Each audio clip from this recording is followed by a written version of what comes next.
ফল প্রকাশের ৩০ দিনের মধ্যে পরিষদের অধিবেশন আহ্বান করতে হবে, যেই সময়সীমা শেষ হচ্ছে আগামীকাল ১৫ই মার্চ।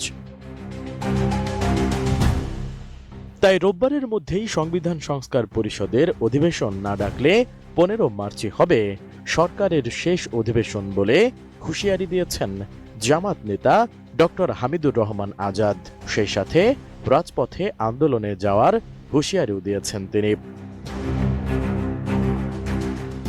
১৪ মার্চ রাজধানীতে ১১ দলীয় জোটের নিয়োজ্য কমিটির বৈঠক শেষে সাংবাদিকদের ব্রিফিংয়ে এসব কথা বলেন জামাতের এই সহকারী secretary general doctor Hamidur Rahman Azad. বলেন, সকালে অনুষ্ঠিত বৈঠকে দেশের বর্তমান রাজনৈতিক পরিস্থিতি নিয়ে আলোচনা হয়। বৈঠকে NCP, Bangladesh Khelafat Majlis, LDP, AB party, ইসলামী পার্টি, লেবার পার্টি সহ জোটভুক্ত বিভিন্ন দলের প্রতিনিধিরাই উপস্থিত ছিলেন।